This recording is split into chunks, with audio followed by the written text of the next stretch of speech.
A Plaguelands Media production. Everyone, this is Hugh from Plaguelands Media bringing you another book review. This time I'm looking at volume 1 of Donny Cates' run on Thor. This basically covers issue 1 to 6 of the Devourer King storyline. Now, I've not been a huge fan of Thor. I loved the movies, although the Thor the Dark World kind of leaves something to be desired. And as far as Thor comics go, I've only ever read him in Avengers stories.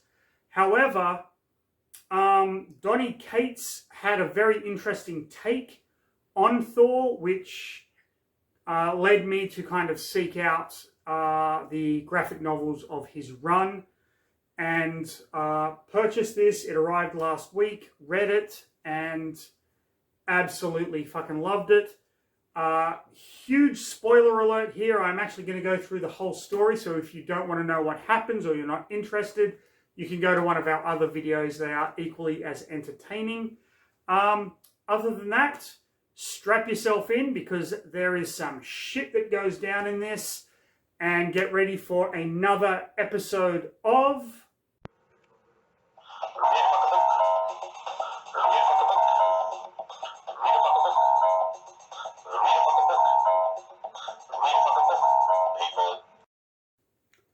So this is volume 1 of Donny Cates' run on Thor. This is the Devourer King. Gonna throw it out there again. Spoiler alert, I will be going through the 6 issues of this story. If you don't want to know what happens, go and watch one of my other videos. They're all equally as good. Okay, so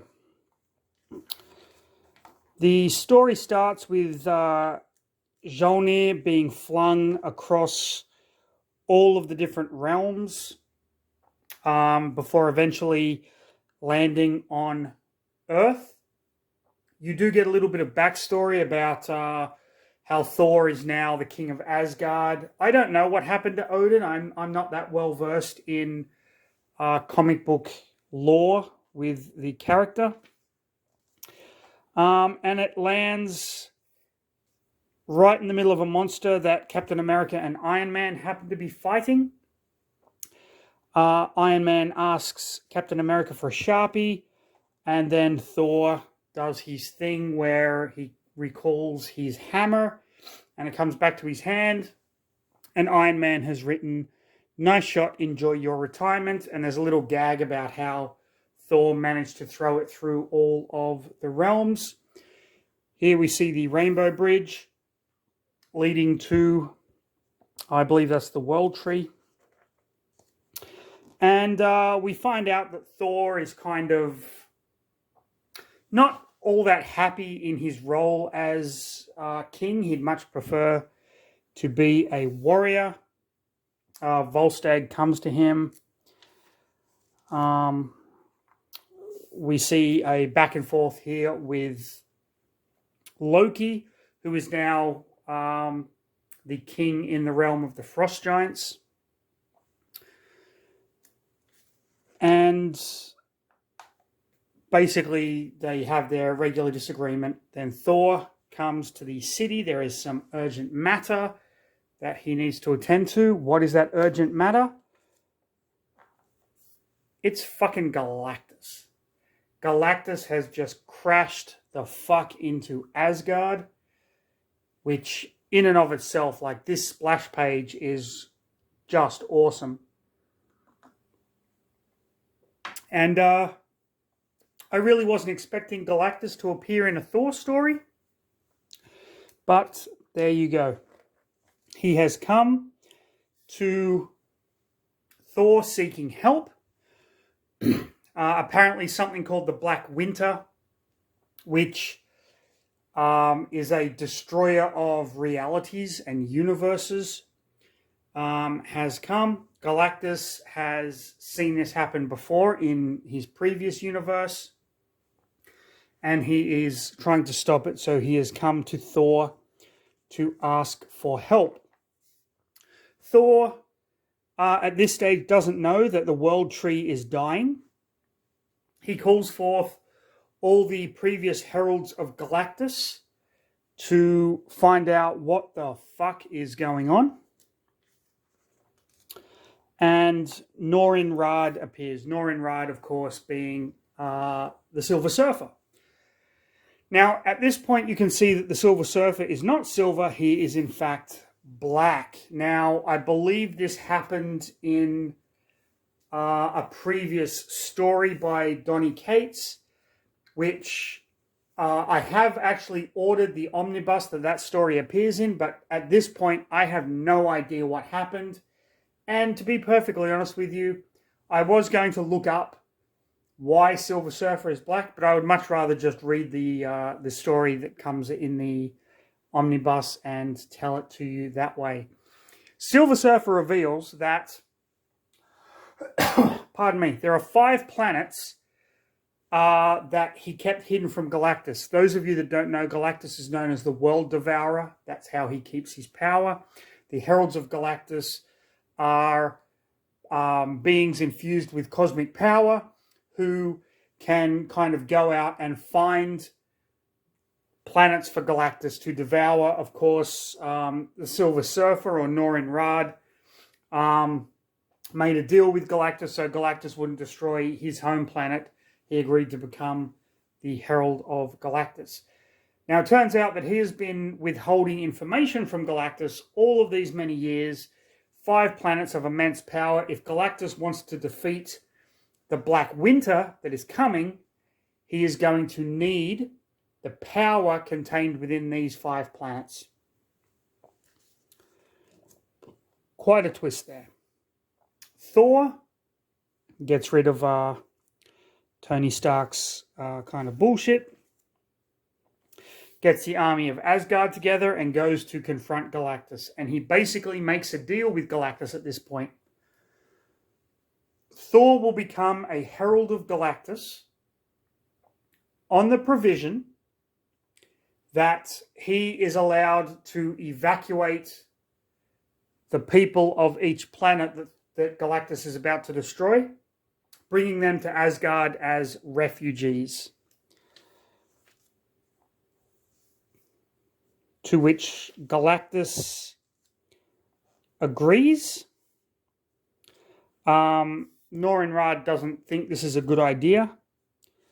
And then we get Herald of Thunder. This is Thor, God of Thunder, with the cosmic power of a Herald of Galactus.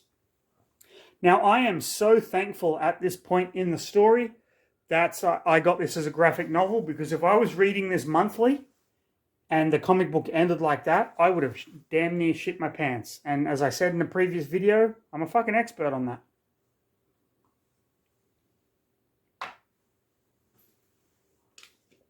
We have the alternate covers, always good to see. Okay. Lightning and Hunger. So here we see exactly what the Black Winter can do. We get a little nod or an allusion to the Justice League here, where it's supposed to look like, you know, Green Lantern and Superman and the different energies and stuff. But this Black Winter is far, far, far too powerful. So they travel to the first planet, and Thor is trying to basically calm Galactus down. Galactus is not having any of it, so Thor attacks him, sending his own cosmic power kind of back, and he basically tells Galactus, listen, dude, we're getting these people off the planet. You just have to just fucking chill for a minute. So they have like a bit of a back and forth. And Galactus is really not having any of it. But Thor manages to use Bifrost, the Rainbow Bridge, which was previously guarded by Heimdall. You might remember that from the MCU movies. But now the guardian of the Bifrost is Lady Sif. And they start evacuating the people of this planet. Volstagg is having a bit of a hard time dealing with the refugees here. Volstagg being one of Thor's longtime companions in many of his comic book adventures. The birds talk through Thor.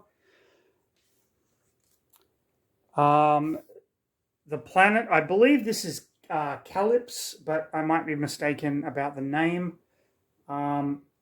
is devoured and destroyed by Galactus, and Galactus gets that power inside of him. However, there is a problem. This is the planet of Beta Ray Bill. Beta Ray Bill, the only other character from the comic books able to wield Mjolnir. He was introduced many years ago. Really cool character.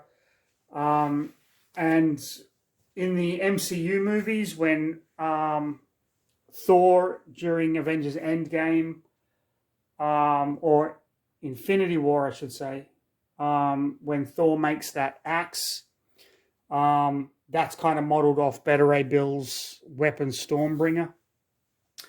Beta Ray Bill, or Beta Ray Bill, however you want to fucking pronounce his name, kind of sees Thor as a brother and understands how evil Galactus is. And so this is a confrontation where he is basically telling Thor, stand aside so that I can confront Galactus.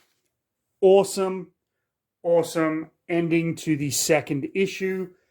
And without a doubt, one of the pages of modern comics that just blew my fucking mind. Now, when I say that, you've got to understand that when I get graphic novels like this, I don't flick through them to see, like, the first time I read them is the first time I read them. So, I didn't realize that Galactus would be in this. I didn't realize that Beta Ray Bill would be in this, or Beta Ray Bill.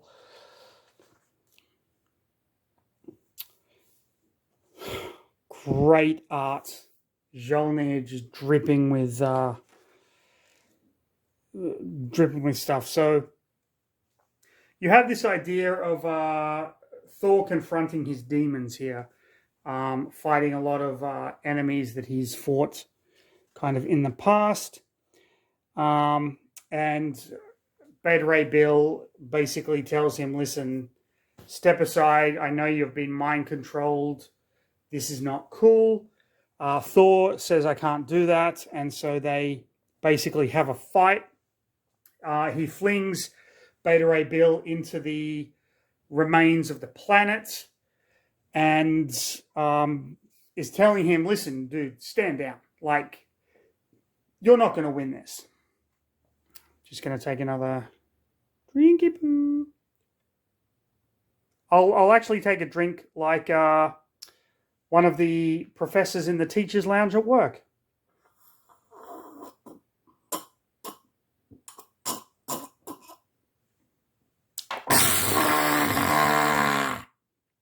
Sorry about that, but that's what I deal with on a daily basis. Okay. So they are fighting. Remember, Thor has the power cosmic, as he is a Herald of Galactus. And he and Beta Ray Bill kind of go at it for the better part of this issue. It's a really cool fight. And you can see just through their dialogue exchange here, just how much of a noble character Beta Ray Bill is, in so much as he is trying to not hurt Thor, while at the same time break him from what he believes is Galactus's influence. You can see it's just a powerhouse versus a powerhouse, which is really cool. It kind of reminds me a lot of the Thor Hulk fight in Thor Ragnarok, the film. He throws Jolnir at Beta Ray Bill, but Beta Ray Bill catches it because he's one of the few that can wield Jolnir. At this point in the story, however, you're finding that it is becoming harder and harder for Thor to actually lift the hammer. We don't know why. I'm sure it's going to be explained in later issues. And just as a caveat, I have ordered Volume 2 and Volume 3 of Donny Cates' run on Thor. He tells Beta Ray Bill to let go. This isn't going to end well. And when Beta Ray Bill doesn't, Thor takes his own weapon and smashes it on Jolnir, causing Stormbreaker to completely shatter on Jolnir with one of the best pages I have seen in modern comics in a long, long time. Modern Marvel comics, at least. At this point, the Rainbow Bridge appears and Lady Sif intervenes, telling Thor to kind of back down. She's protecting Beta Ray Bill. We get in issue 4, or part 4 of this story, the World Tree Yggdrasil is now, like, it's completely dying. And is this because of the Black Winter, or is this because of Thor? We don't actually know at this point. So Lady Sif and Thor kind of have a back and forth. Thor is like, I'm your fucking king, you'll do what I say. And she's like, nah, bro, I'm Lady Sif. Nah, nah, nah. I don't know if she talks like that. I'm just making that up. But she manages to get Beta Ray Bill kind of behind her to protect. Thor hurls Jolnir, and Lady Sif creates the Rainbow Bridge. And when Jolnir hits it, it gets transported, and she takes it, or she makes sure it gets transported to the realm of the Frost Giants, where Loki is king. Now, the reason she does this is because Jolnir can only be wielded by someone who is worthy, and in the land of the Frost Giants, clearly no one is worthy to wield the hammer, especially not Loki. Thor gets all bitchy. Hey, man, that was my weapon. What are you doing? Loki, on the other hand, finds this kind of interesting, and he decides to test out this theory. Whoever is worthy can wield Jolnir, and he manages to actually pick up the hammer. What does that tell you about the turn of events? Very, very interesting. Does that mean Loki is now worthy, or is the magic of Jolnir fading? We don't know, but very interesting nonetheless. However, it very soon flies out of his grasp. Okay. Galactus appears, mega pissed off about what's going on. Thor tells Lady Sif, listen, take Beta Ray Bill back to Asgard. I have to deal with things here, and you just kind of await my orders. And then he and Galactus kind of get into it. Galactus had taken back his powers at some point, but then Thor takes them back, and they have a back and forth on who is really the more powerful. Thor, of course, managing to get back the cosmic powers. He takes Galactus to the different worlds that the Silver Surfer had shown him the coordinates for. And you get, like, this one has psychic bear people and whatnot. And then they come to the final world. Now, the aliens who are inhabiting the final world tell Thor, listen, we are not going to leave. We know what's been going on. We're not going to leave. However, we will help you in your fight against the Black Winter. We have amassed an army, and we are willing to go into battle for you, which Thor is grateful for. He's like, I appreciate your, like how noble you are.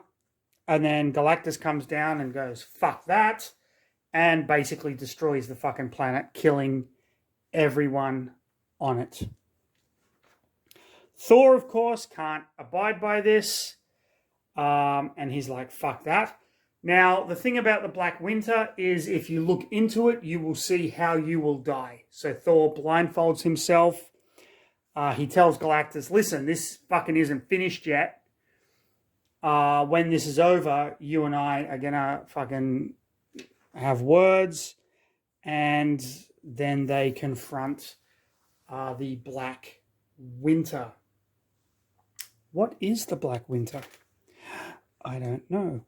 Lady Sif is at the Bifrost, where whoever kind of guards the Bifrost or controls the Bifrost, the Rainbow Bridge between worlds, can kind of see everything, and she's choosing not to. She is basically choosing to stay blind. Beta Ray Bill comes to her and she's like, I'm not going to tell you what's going on. He's like, Volstagg is having a celebration. Perhaps it's the end of the world. Would you like to come? So it's basically Beta Ray Bill asking her out on a date. And she says, if we survive, I'll fuck you. In a roundabout way, give or take. Not exactly those words. But then we have Galactus and Thor back in the battle against the Black Winter. And Thor finds himself inside of it, inside of the maelstrom. And it's talking to him, basically saying, you have no control. Things are going to end inevitably. Do you want to see how you die? Blah, blah, blah.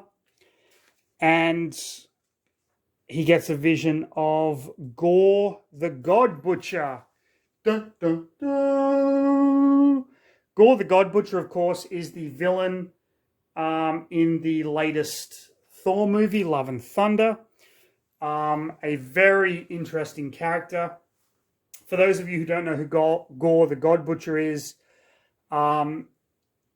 he's the lone survivor of his planet that was wiped out. And when the gods didn't help him, he decided that the gods were not worthy and then goes on a quest to basically kill every god that he can find. But this isn't the machinations of Gorr the God Butcher. This is just a vision in Thor's mind. Because when I saw this, I'm like, are you fucking kidding me? It's going to be Gorr the God Butcher? But then, no, because then Thor sees all of his enemies that he has encountered in the past. And this is just the Black Winter kind of messing with his head. But we are talking about Thor, God of Thunder, with the power cosmic.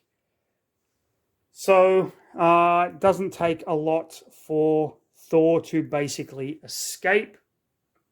And with Galactus, we discover the true villain here. Now, at this point in the story, we are getting a little bit of Galactus's background, that he came from a different universe. He was the lone survivor of that universe. The Black Winter actually wiped it out.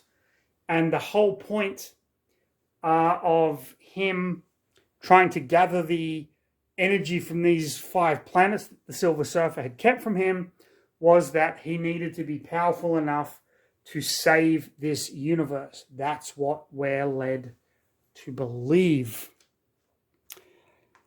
However, you find out that that is not the case. The Black Winter actually let Galactus, or as he's known, Galen, survive because Galactus is his herald. So now we have more of the backstory of Galactus. Galactus started out as the herald of a bigger evil, just like he creates heralds himself with the Silver Surfer and all of those. He himself was a herald to another being. Again, if I was waiting a month to read the next issue, I would have shit my pants. That blew my fucking mind. And we get to the final part. It starts with the Silver Surfer confronting Thor. Thor has apparently been morose for about a month after the battle. And Silver Surfer is trying to console him to no avail. Nothing is kind of really working. And we get to the final battle where you find out that the Black Winter doesn't want this universe. He just wants his herald back. So he's only here for Galactus. Thor realizes that Galactus has been trying to play him all along to get the power of the 5 planets. So they basically fight. The Black Winter, of course, is destroyed, and then Thor fucking kills Galactus. Straight up, with his own power cosmic, takes out fucking Galactus.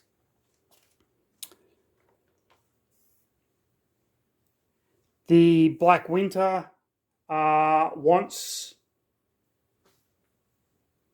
the power, but Thor is like, nope, fuck you, dude. And now Galactus's helmet is the gateway for the Bifrost on Asgard. But before the Black Winter dies, he asks Thor, do you want to see how you die? Look at me and I will show you. He is just a snowflake, a black snowflake at this point. Thor looks and discovers how he dies. And you see Thanos wielding Mjolnir with the Infinity Stones embedded in it.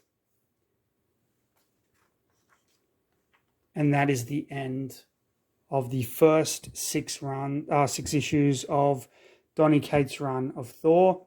I actually, Marvel Cosmic Universe, I've ordered this just because I am now a huge fan of Donny Cates. This was Thor, the Devourer King, the first 6 issues, volume 1 of the run.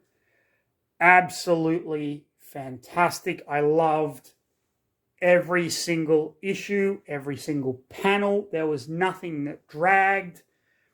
Everything felt new. It was just not only a fantastic Thor story, and Thor is not a character I'm a mega huge fan of. It was a fantastic story. So there you have it. Nothing else I can say. Like, subscribe, do all the stuff at the end of the video. But most importantly, stay safe. Have a great rest of your day. And please, please, please, please, please, read a fucking book, people.